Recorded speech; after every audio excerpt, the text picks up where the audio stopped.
What is up, my dearest friends, and welcome to the SideQuest, your weekly journey into the wonderful world of video games, video game culture, and the nerds who celebrate such. I am Dali. I sliced my finger open. Ugh, sorry about that. I should have warned you before I stuck my bloody finger on the screen, so it's not all that fun. Was going to start about an hour earlier, and then tragedy happened, and I was breaking apart a figurine that I 3D printed. Look at this guy, this gal, and of course the figurine had just some wild supports on it, and I was cutting away some of the supports and sliced my finger. Not fun at all. So I'm quite bloody right now. So the last hour has been putting pressure on this bad boy, cleaning it up, and I'll be doing it, I think, have a feeling quite often over the next hour or so here before bedtime. Speaking of bedtime, welcome to the SideQuest After Hours, where we will be chatting with everybody who is asleep, because everybody is asleep. So how is everybody? Hope everybody is doing good. I know I'm doing good, apart from the, finger cut there. But do want to thank, before we hop into anything else, our wonderful executive, Punkdefied, Punkdefied. You can find them all over the place. Definitely worth a follow. Thank you again for being such an awesome person. Thank you to our producers, who we value. This is also all the Patreon fun folks. Producers are Stefan Swanlin, Zero the Prototype, Exagenous, Jeff Grubb, and Tessa Eller. Thank you guys for being producers, helping keep the site afloat in specific ways, aka it's expensive as heck to run a website. So we do appreciate it. Anywho, not a ton to talk about. We are on New Year's Eve. It is 11:41, and I reckon by the time I finish this episode, it'll probably be New Year's Eve. I'm drinking coffee right now, help stay awake. Just got back from a evening with my wife and some of her friends, and here we are. Hope everybody had a good holiday season. Please feel free. I'm tired. Please feel free to let me know in the comments there, as the young people say, how your Christmas season went. Did you pick up any games? Did you get any games? And so on. I picked up WWE 2K25, the Star War Outlaw, and I had, I think, Mario Galaxy 1 and 2, and one other thing. Either way, it was all under $100. Red Dead Redemption 2 for the Switch, Red Dead Redemption for the Switch.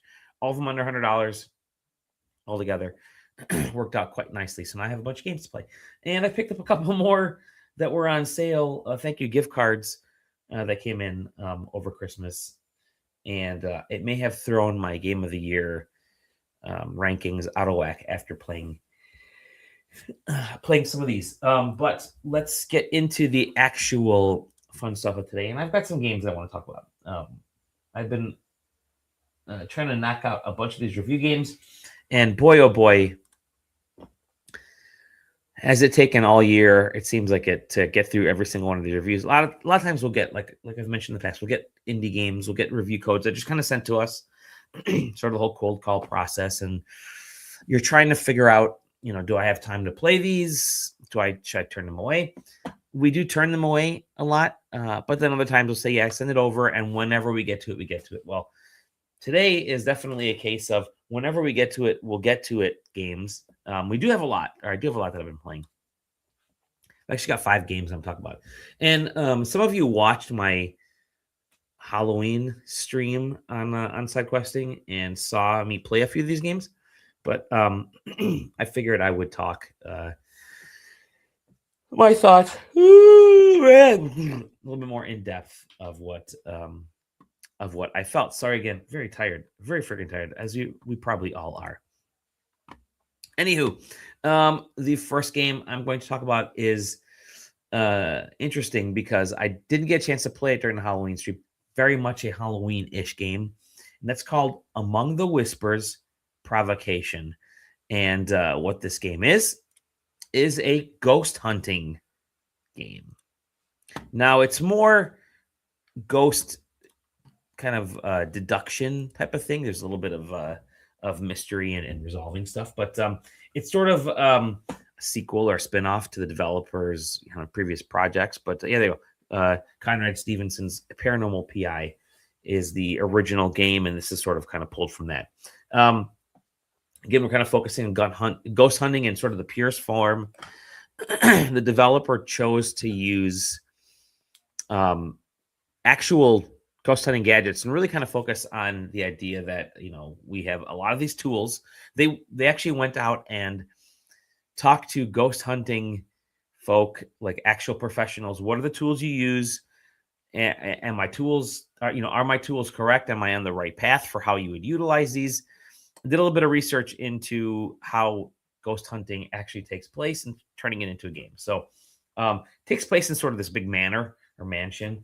And there's a bunch of different rooms in this mansion, and it's up to us to go through this room, find the ghosts, find out their names, what they're looking for, what's kind of kept them from fully heading into the afterlife, and kind of resolving their stuff.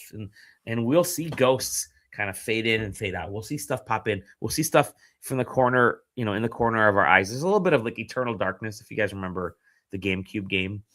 Where there's some genuinely freaky things happening in the background, and it's up to us to use our tool sets to find out what they are. So lots of different tools. It's obviously set in first person. You have the sort of the electromagnetic meters, you have cameras, you have infrared stuff, and it all kind of comes in this backpack. There's laser pens, there's all kinds of things. And again, I mentioned it's set in this sort of very cliche manor, mansion type of area, which you would recognize out of every movie / video game out there. I think there's like bear rugs as well. So definitely some cliche stuff going on there. But I really enjoy the idea of using these tools. Like, I'm a big process person, so seeing the process of hunting ghosts, of finding out the things that are kind of unique in each room. Everything from the meters and sensors to the specific cameras. It really does feel like an actual ghost hunting session. And our goal is to go through all the different rooms and find the ghosts and kind of, like I said, resolve their issues. It's not scary. It's definitely more about like the process. So you're not going to really get spooked out. You're going to see some stuff floating around in the background, like I said, but it's also like tutorial heavy. Like the whole first section of the game really doesn't need to be there, right? It's very verbose. It verbalizes what we have to do next. Like, you'll see the main character will say, "Oh, I should walk over to, I need to find my backpack. It's under the table. I should open my map. I should do this. I should do that." You don't need to do that kind of stuff. It's 2025, and these things can really wear us down pretty quickly.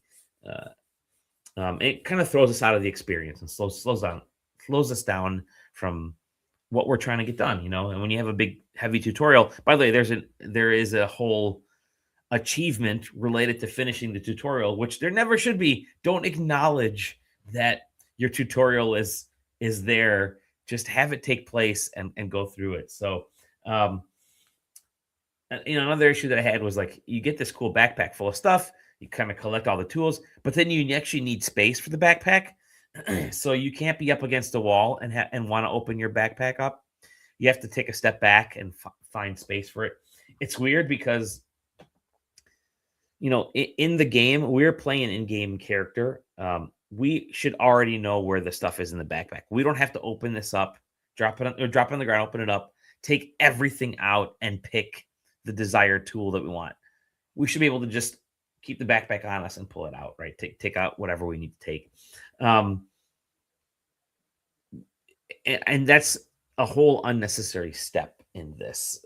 It's almost like it's too realistic, but then at the same time, even the people that do ghost hunting regularly don't stop and take everything out of their backpacks. They know exactly where their flashlight is, or their meter is, or their camera is. So they have those on them all the time. So that's sort of the dichotomy of the game. Like, it provides a really true experience with some genuinely nice, interesting mysteries to kind of solve, but things could have been simplified. There doesn't seem to be, um, a focus on user interface as much as there should be. This is still a game, and I know realism is important, but again, there should be ways to just quickly access certain things that you want to access. That would speed up the game a little bit. It would make the game flow a little better. Doesn't do that quite here. And then I think that also kind of makes it so that there's not enough tension or weight to like what we're trying to figure out anyways, right? It just becomes sort of a like Clue with ghosts. So I think that's kind of the biggest issue with this Among the Whispers Provocation, is that it just needs to kind of go back in and speed certain things up and get the interface ready, and then we can start to really enjoy the experience. But it doesn't do that. So but if you're looking for like a real tried and true ghost hunting experience, all the tools are there. It definitely feels like you're going through the process, and I can fully appreciate that. Like I said, I just wish we're able to speed some things up when we're doing it. It also does not play well on the Steam Deck at all. I've uninstalled it, reinstalled it. It is the user interface on this bad boy, and it's not designed to work on the Steam Deck fully. Still kind of in the process there, so it does focus more on like desktop, laptop, that kind of thing, but mouse and keyboard. But yeah, I think there's a good idea. It just doesn't kind of get to the interface aspect to realize that idea. So Among the Whispers Provocation. Yeah. Another scary game. Let's go through the scary games first. Another scary game that I have been playing. And I played this back in, gosh, I think it was October. Is a little game called No, excuse me, No, I'm Not a Human.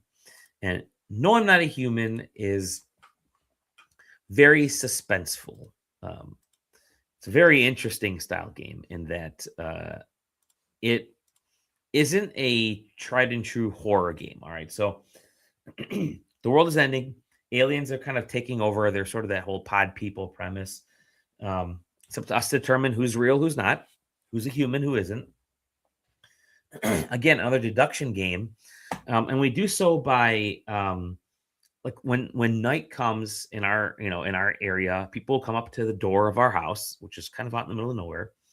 They'll knock on the door, and we need to ask them a few questions. We'll look through the peephole, ask them a few questions, try to figure out if they're a alien or not. If they are an alien, then obviously we'll turn them away. If they're not an alien, we might want to let them in and help save them, because obviously we don't want them to leave and lead to an untimely end in the darkness out there in the fields around our house. So there may be telltale signs if a person's human or not, but they don't always line up. We'll learn as we play and progress about what those telltale signs are. Early on, some of the stuff is going to be real obvious, like, oh, this person doesn't know how to eat or whatever, and so you can kind of solve those. But later, we'll start to understand that there's certain nuances. People may not understand something because they just, as a person, have not experienced it. So that's where we'll think, all right, maybe we'll let these people in because we're mostly sure that they're human, or maybe we won't let them in because we're mostly sure that they're not. So let's say we let them in, and even when we let them in, a day or two will go by. There's like a whole kind of clock inside this game. We'll run into them. We need to listen to the things they say, to all the different people, and your house, our house will fill up with people that are sort of trying to escape this craziness. You'll listen to what they say, listen to clues that appear. There's like an in-game TV with advertisements, radio, phone calls that we can make and get to like the government and the pizza places, whatever. And even to sort of the other people that are in the house with us, that are, that we're housing for the night. We got to determine if someone is or isn't an alien or isn't what they seem. Go through that process. We can let them stay, hope that they're not an alien, or we can, it's kind of weirdly fun, weirdly satisfying, and blow them away with a shotgun if we determine that they're aliens. And there's a ton of suspense. We can be very, very wrong in this game. And I like the idea that we can completely screw something up, and you know, somebody could die in this game uh, because we totally misjudged who this kind of person is. So it thrives on that balance of like choice and suspense because of that. The suspense, of result. But my concern isn't that you make a wrong decision, because frankly, it's kind of like fun to accidentally blow somebody away. Oops. But it's more that by the end of a playthrough, we're not really all that excited or ready to jump in again to see if we can get a different ending. Because there are multiple endings to this, but there's not enough of a drive because it is a consistent loop of people coming in, questioning, and either they're leaving or they're an alien. So it gets repetitive.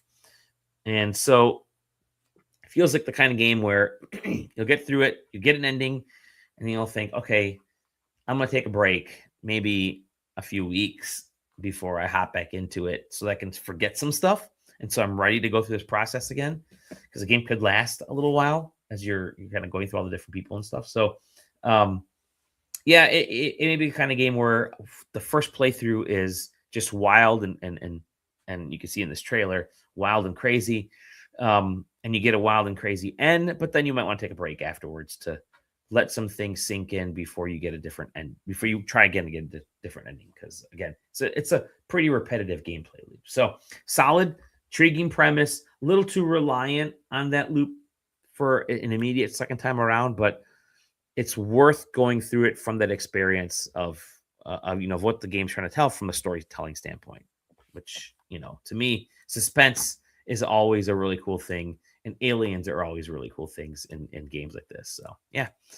So that's no, I'm not a human.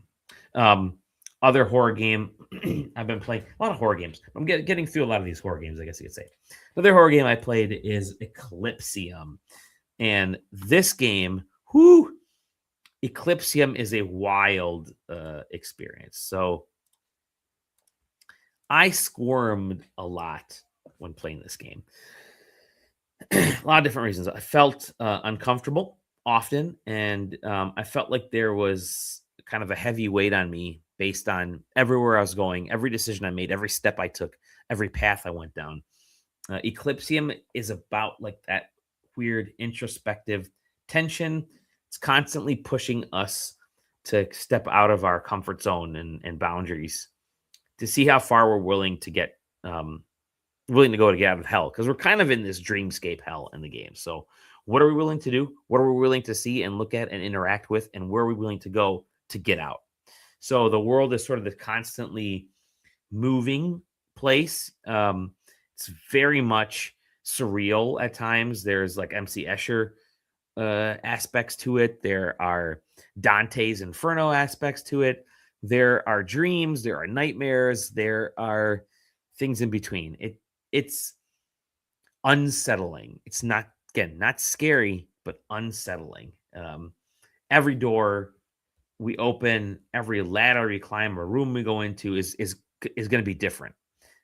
It changes and shifts and kind of makes us uneasy and tests us to to try and understand what we're seeing. So the only way to make it through is we kind of have to take a part of ourselves and put it into this world. And what I mean by that, sometimes literally, like, we might have to take our heart or our tongue or our ear or whatever out to solve a puzzle. We may have to take something in to solve a puzzle. We may have to mess with our vision to solve a puzzle. So there's a whole physical aspect. And then there's the whole idea of we really need to kind of think back on our own insecurities in ways, I guess, and our own typical gaming fears before we're able to advance in some of these areas, right? There are, like, I'm not the best with heights, and I'm not the best with very tight places. Both of those are in this game, and they ask us to go through it and figure out ways to resolve it. So it's just wild. So again, it's not necessarily like body horror, because even though we are doing a lot of physical stuff and there's a lot of grossness, but it certainly has like body suspense, I guess you could say. It's tense as all hell, and it's kind of made more so by this pixelated first person visuals of of a mid '90s Packard Bell video game. And by the end, we're not sure if we're like satisfied with the ending or the conclusion, I should say, but we are definitely satisfied that there is a conclusion. Is maybe that's the easiest way to say it. Anyways, it's an adventure game, but it's much more of an introspective daydream than anything else, and definitely one that I feel like will leave us thinking about later on for a long time, maybe, as to what decisions we were making and what we were comfortable making. So yeah, Eclipsium, it's out on Steam, and it's gross, but it's also kind of beautiful. Yeah, just like Zero saying there, it's kind of beautiful. All right, spooky game. I have one more spooky season game that I played. Play this one on stream. Different type of spooky game, in that it is a spooky puzzle game, and is actually, I'm going to say right now, it is potentially low-key one of the better games of the year. And this game is called Spooky Express. And puzzles, man. I like puzzles. You like puzzles. I like puzzle games. I like board games. Spooky Express is this almost like fun board game train puzzle game. We essentially need to plan the train tracks around this play area, around vampires, around characters, to load characters, to drop off characters, to avoid obstacles, and to make it to the goal. There are monsters, there are zombies, there are all kinds of things in the way, and it's up to us to just kind of plan the route of this train.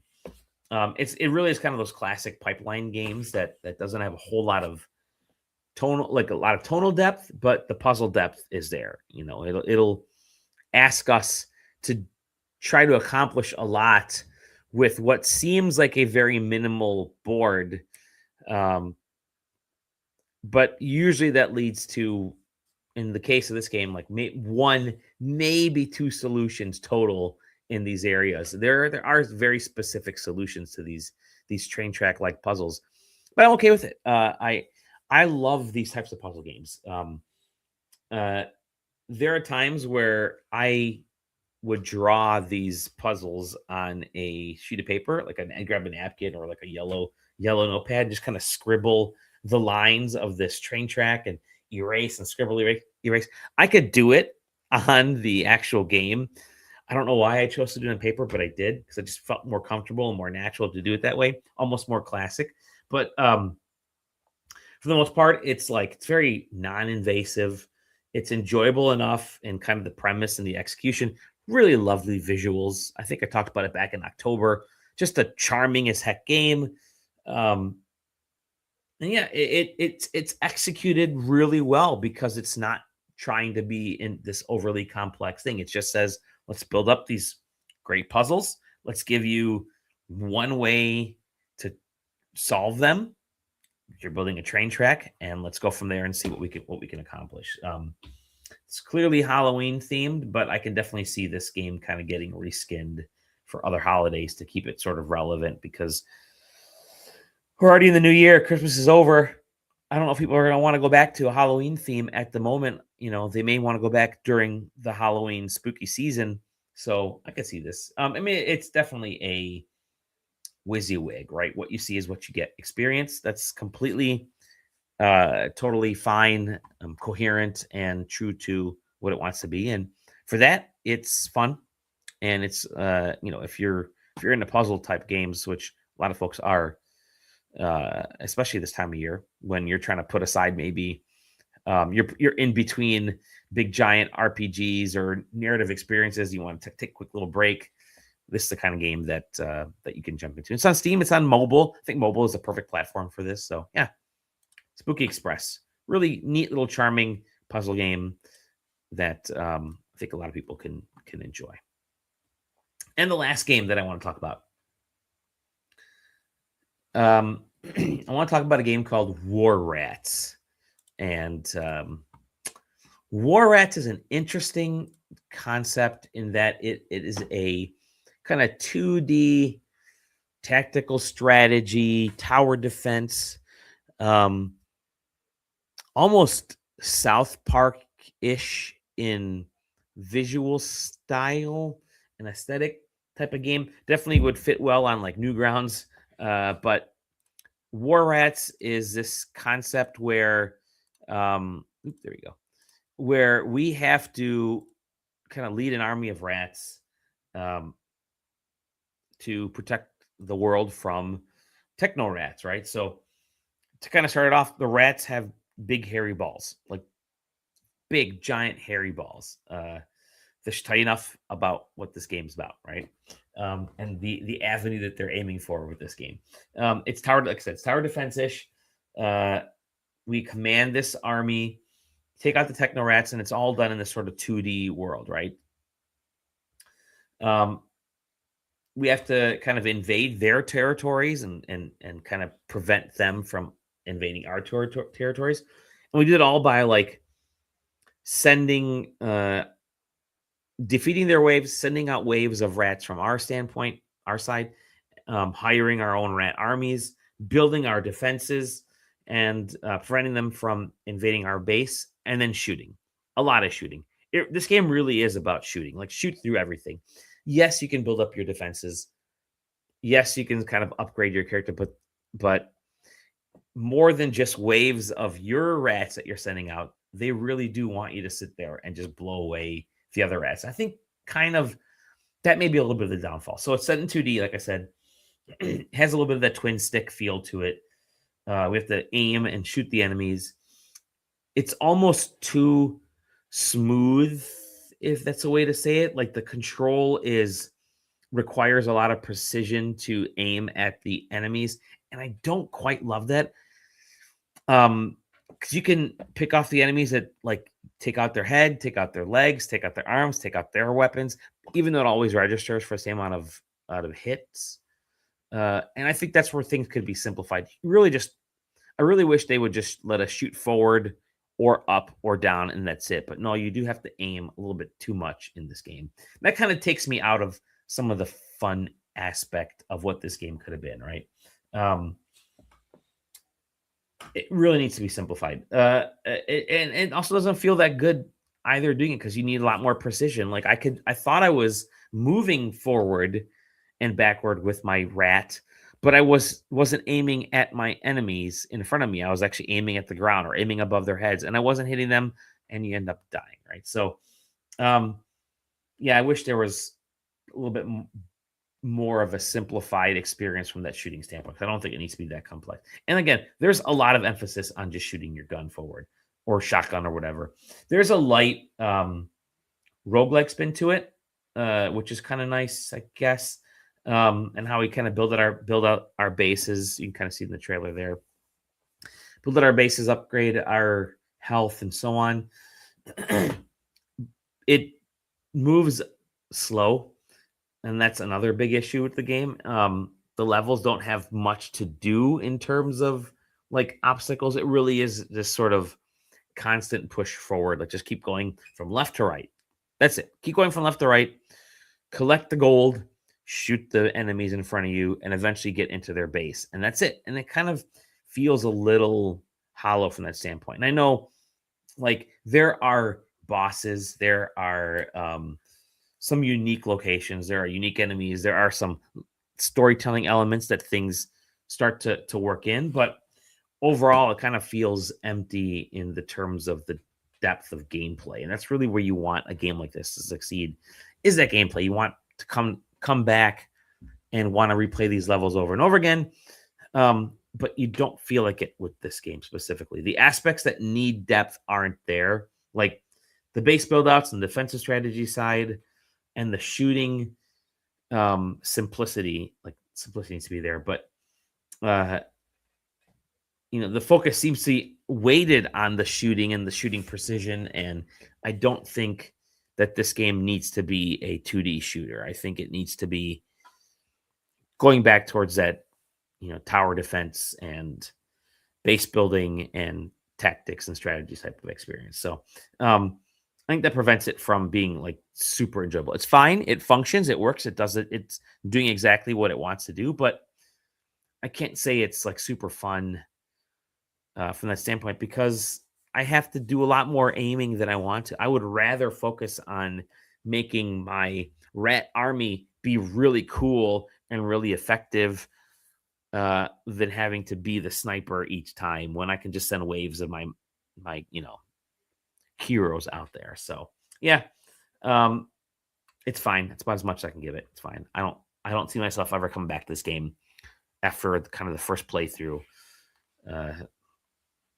I know it's built on runs because it is roguelike, but it's not the kind of game that, like I said, not the kind of game that I'm going to see myself come back to. Anyways, that's it. That's my the games that I've been playing. Like I said, I've been trying to get through a lot of these reviews. I'm mostly done, to be honest. Knocked out 5 today. I talked about. There are a couple more that I will be talking about that I literally just got codes for in the last week and a half. So I'm going to be playing those kind of to completion, but finally got back into Metroid Prime 4. I've been excited to do that. And then I'm also excited to jump back into Dragon Quest II HD, Pokemon ZA, the Legends game. I really want to get through those over the next few weeks here. January, the first 3 weeks of January are light, thankfully. Once I knock out all these reviews, I've got it written down, which is good. I can really focus on over the next week and a half on, I should say over the next 3 weeks on just enjoying myself again in the land of video games. So expect me more to enjoy the stuff, or at least to play a lot more stuff. And I think it'll be a good time from my standpoint, at least. A little bit of levity in the old Dali noggin. I'm going to go wash out my bloody finger here. I don't want to show you guys too much and apply another layer of Neosporin and liquid skin and go from there. But yeah, thank you for joining me. It is now officially New Year's Eve. Thank you, Zero. Thank you, everybody else. Again, I really want to thank everybody. It has been an awesome year for SideQuesting. Got to meet so many more folk this year at different events. We've gone to, we had tons of folks at PAX, at Summer Game Fest, and a bunch of different events. We've had a lot of awesome community nights. We've chatted with folks. We've hopefully brought a little positivity. We've got to play a ton of cool games. And I can't thank people enough for just hanging around with us and continuing to be essentially our family, our not just our gaming family, but our actual family. We've done so many different things within the Discord and kind of built up the community that I think has been awesome. We got together for Pool Quest this year, which was great. Got to see a lot of people in person from all different parts of the U.S. We had the great party at PAX East. Again, so many great folks showed up. It's our biggest party ever. PAX loves us. We love PAX. We love people. It's just so good. It's just a great time to be part of SideQuesting and great time to be a part of this community. I'm so thankful to get to know so many of you in person, online, wherever, because I continue to learn and grow as a person more than anything else. So y'all are great. I love you. Thank you for everything that everybody does for us as a community, and looking forward to 2026 being hopefully a better year for everybody. Find us at sidequesting.com. You can find that Discord, that community right in the SideQuesting Discord, which is right there, the link on the site. Feel free to join the Patreon if you can. Every little bit helps. If you can't, no big deal. We are not pressuring you. But if you do join at producer level and above, you do get that snazzy, what do I call it? The zine. And we get our second one that I've already started working on, the second zine, which we will hopefully have in time for PAX. That's going to be a lot of fun. But with that said, sidequesting.com, SideQuesting TV on YouTube and Twitch. This is Dali signing out. Have a wonderful, joyous, happy new year. Hopefully your holiday season is good. Whatever you're doing, whether you're with people or alone, it's up to you. We love you. I love you. Take care. We'll see you in the next episode of SideQuest. Thank you. Bye-bye.